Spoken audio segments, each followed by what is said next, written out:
Malam itu aku menggali di dalam ingatanku, menggali di dalam ciptaku, menggali di dalam khayalku. Apa yang terpendam di dalam bumi Indonesia ini, agar supaya sebagai hasil dari penggalian itu dapat dipakainya sebagai dasar daripada negara Indonesia merdeka yang akan datang. Sudah terbukti bahwa Pancasila yang saya gali dan saya persembahkan kepada rakyat Indonesia, bahwa Pancasila itu adalah benar-benar satu dasar yang dinamis, satu dasar yang benar-benar dapat menghimpun segenap tenaga rakyat Indonesia. Assalamualaikum warahmatullahi wabarakatuh. Bagaimana dengan video tayangan tadi?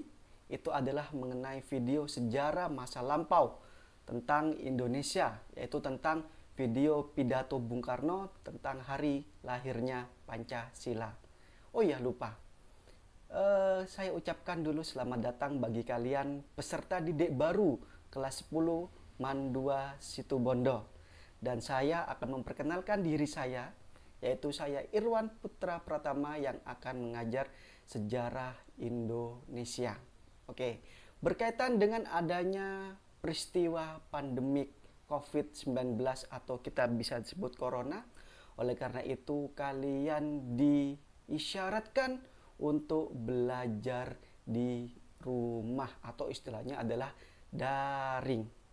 Nah, mengenai daring, saya di sini sebagai guru sejarah Indonesia yang akan mengajar kalian sejarah Indonesia. Nah, pastinya tahu sendiri sejarah kan? Sejarah tentang diri kita, sejarah tentang negara kita, ataupun sejarah tentang negara-negara di dunia. Oke, masuk bahasannya ya. Di sini saya akan mengajar sejarah Indonesia. Nah, kalau kalian punya kakak kelas atau teman atau mungkin saudara yang sekolah atau alumni MAN 2 Situbondo, jangan lupa pinjam bukunya ya nanti, yaitu Sejarah Indonesia atau Sejarah Wajib kelas 10. Nah, di sini saya akan mengajarkan tentang sejarah Indonesia. Oke, masuk materi yang tadi. Nah, di situ adalah suatu gambaran atau suatu cerita tentang perjalanan sejarah dari masa lampau ke masa yang akan datang. Sejarah nggak mungkin pernah dilupakan, karena sejarah selalu diingat untuk menambah bekal atau wawasan dari kita sendiri.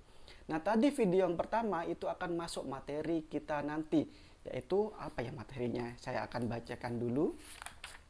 Ya, ini adalah materinya manusia dan sejarah. Nah, di video tadi adalah suatu manusia dan sejarah itu sendiri. Manusia apa? Yaitu Bung Karno. Bung Karno yang menjelaskan yang masuk dalam pidato tersebut.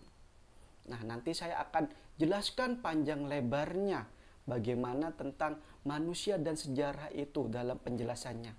Oke?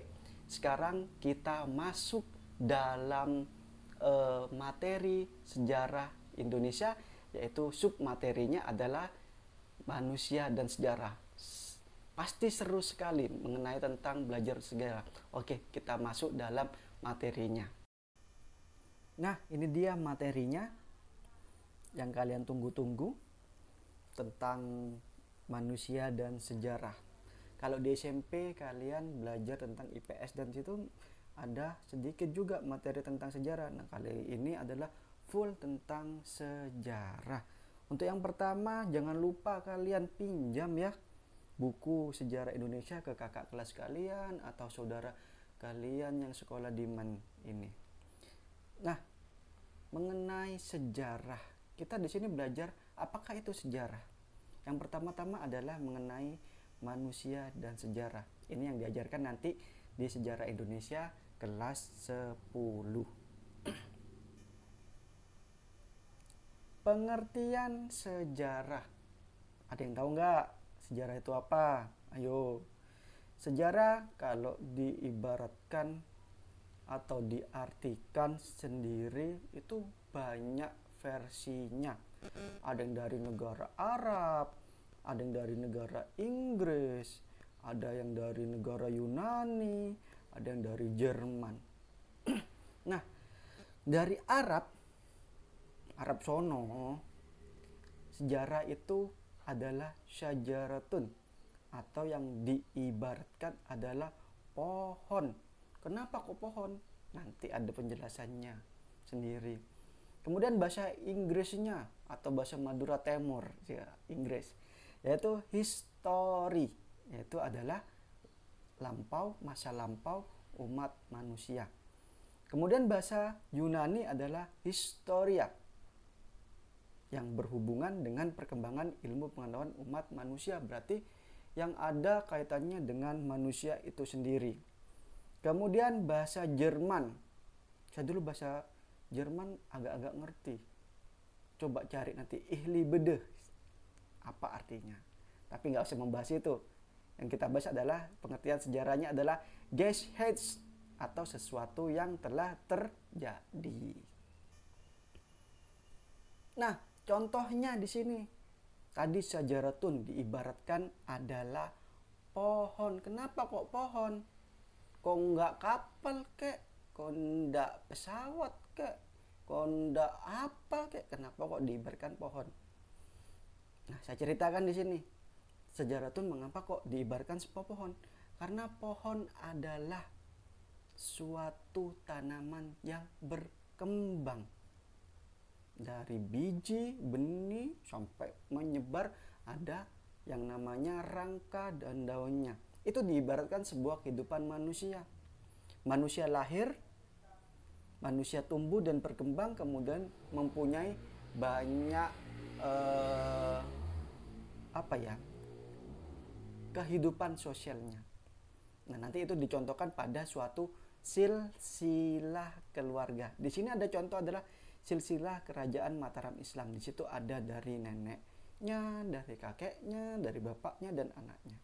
Nah, itu yang dinamakan suatu contoh pohon kehidupan atau pengertian dari sejarah itu sendiri. Coba kalian di rumah tanyakan kepada orang tua kalian, Bapak, Ibu, bagaimana dengan silsilah keluarga saya? Pasti di situ nanti kalian akan tahu. Oke, lanjut. Nah, di sini para ahli sejarah memberikan pengertian atau definisi yang berbeda-beda. Nomor 1, Sartono Kartodirjo mengungkap bahwa sejarah sebagai peristiwa dan sejarah sebagai kisah. Asik. Kisah kasih ya, bukan itu. Yang kedua adalah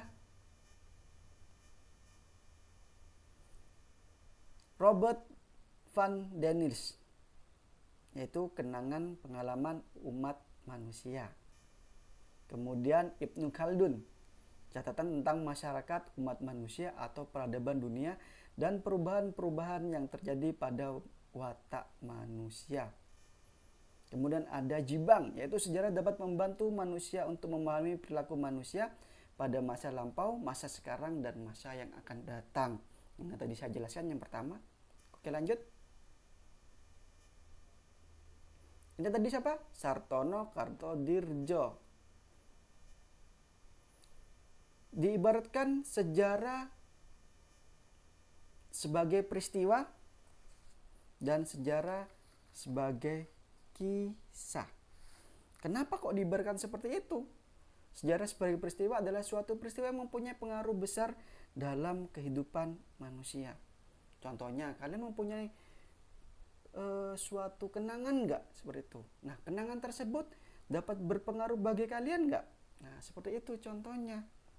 Contoh, dalam peristiwa sejarah yang ntar lagi 17 Agustus, pengaruh nggak bagi kehidupan pada masa sekarang, pada masa akan datang? Pengaruh. Karena setiap tahunnya kita akan melakukan sebuah peringatan proklamasi.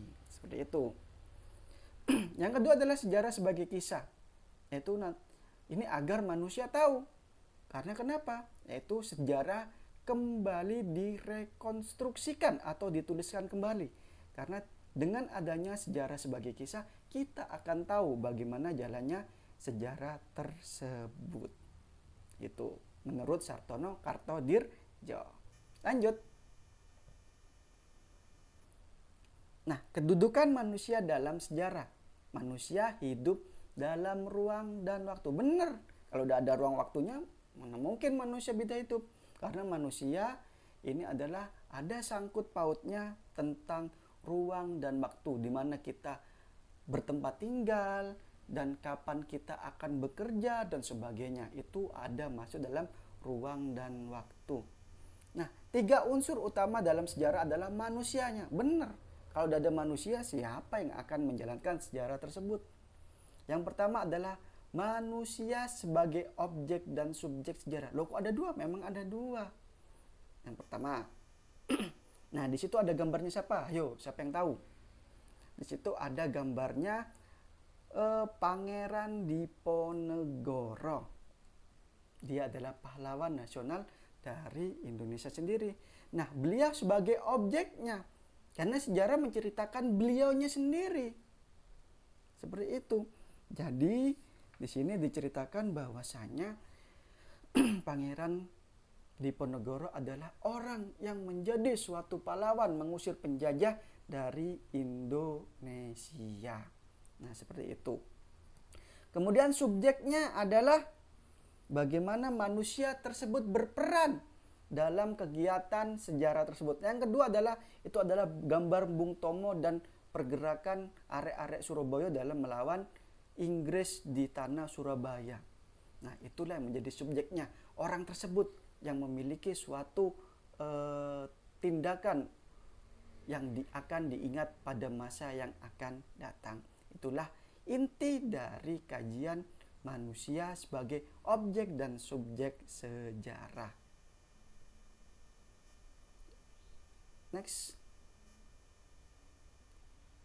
Rumah Bung Karno ini dia yang akan menjadi suatu tempat proklamasi pertama dikumandangkan, yaitu di rumah Bung Karno di Jalan Pegangsaan Timur nomor 56 Jakarta.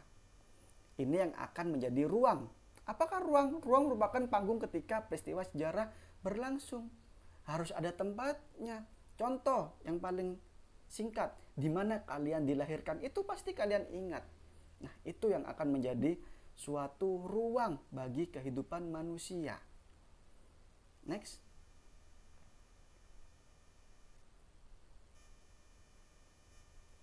"17 Agustus tahun 45. Nah, ini adalah nyanyian dari hari kemerdekaan kita.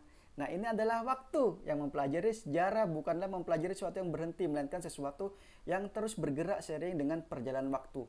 Ada waktunya. Proklamasi tanggal berapa? 17 Agustus 1945. Jam berapa? Jam 10 pagi. Nah, itu sejarah harus ada waktunya agar biar kita ingat. Masa nggak ingat? Kamu lahir tahun berapa? Nggak ingat. Kan lucu. Jadi di sini berkaitan dengan sejarahnya kamu dah. Sejarahnya yaitu lahir tanggal berapa, jam berapa mesti ada. Nah, itulah kedudukan manusia dalam waktu. Jadi manusia itu tidak terlepas dari ruang dan waktu. Manusia include di dalamnya. Karena manusia menjadi bahan utamanya untuk menggerakkan sejarah. Bukan siapa-siapa. Kalau tidak ada sejarah, nggak ada manusia. Kalau tidak ada manusia, nggak ada akan sejarah. Nah, kita lanjut. Manusia hidup dalam perubahan dan berkelanjutan. Yang artinya perubahan manusia berubah terus bergerak.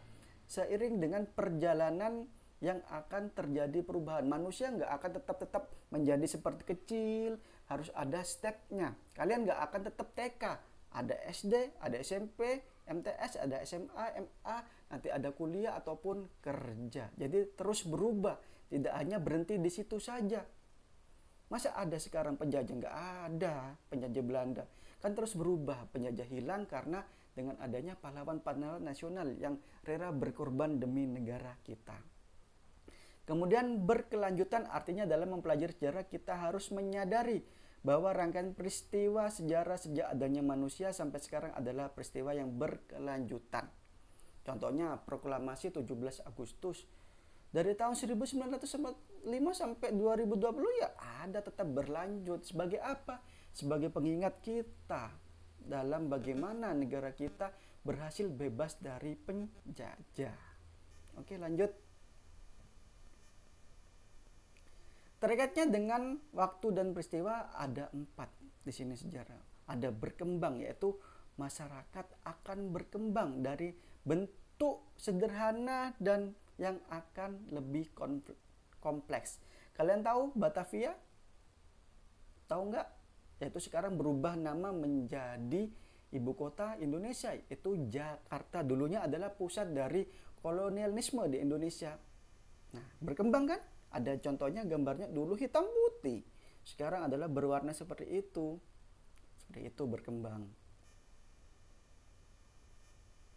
Kemudian kesinambungan terjadi apabila masyarakat tetap mengadopsi lembaga-lembaga dan kebiasaan lama. Ini tidak boleh seharusnya, karena manusia akan terus berkembang dan menjadi lebih baik. Contohnya di sini adalah korupsi, kolusi, nepotisme yang ada pada masa Orde Lama dan masa reformasi sampai sekarang. Namanya korupsi itu banyak. Makanya kalian sebagai generasi bangsa harus menghilangkan yang namanya korupsi tersebut. Pengulangan adalah peristiwa yang diulang terjadi lagi. Apa ayo? Ya kayak tadi upacara dari 1945 sampai 2020 mesti ada dan diulang, tapi dalam konteks yang berbeda. Perubahan terjadi apabila masyarakat mengalami pergeseran sama dengan perkembangan, tapi asumsinya adalah perkembangan secara besar-besaran dan dalam waktu relatif singkat. Ini adalah suatu perjalanan manusia yang dimana dalam menanggulangi kolonialisme atau penjajahan seperti itu.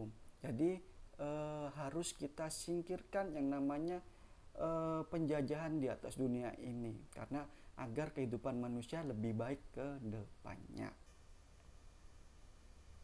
Arti penting sejarah untuk kehidupan manusia, mestinya kalian sudah tahu. Yang pertama, memberikan kesadaran waktu. Yang kedua, memberikan teladan yang baik, memberikan pelajaran yang baik, dan memperkokoh rasa kebangsaan, memberikan ketegasan identitas nasional dan kepribadian suatu bangsa, sumber inspirasi dan sarana rekreasi.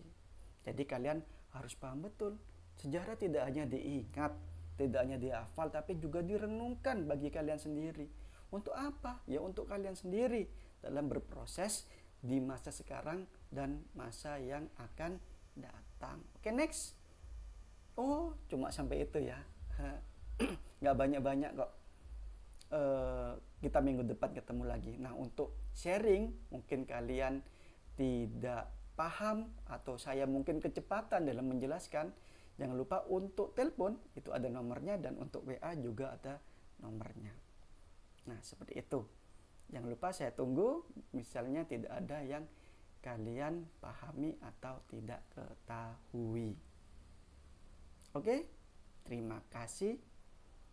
Kita lanjut pada pertemuan yang akan datang. A few moments later. Nah, bagaimana dengan materi yang saya jelaskan tadi, yaitu tentang materi sejarah Indonesia, materi yang menjelaskan tentang manusia dan sejarah. Semoga kalian paham dan mengerti betul, karena mata pelajaran sejarah tidak hanya diingat dan dihafal saja, melainkan adalah kalian harus mengetahui bagaimana perjalanan sejarah pada masa lampau yang nanti agak ada kaitannya dengan masa sekarang dan masa yang akan datang. Nah, mengenai dengan himbauan, saya ingatkan sekali lagi, jika tidak terlalu penting, jangan keluar rumah. Dan jika itu penting, jangan lupa, jika keluar rumah sediakan yang namanya masker dan hand sanitizer untuk menghindari apa-apa di luar sana. Tetap jaga kesehatan, tetap belajar di rumah, semoga kalian berprestasi untuk menjadi yang terbaik. Mungkin kita ketemu lagi pada pertemuan yang akan datang dan membahas suatu materi sejarah yang sangat seru tentunya.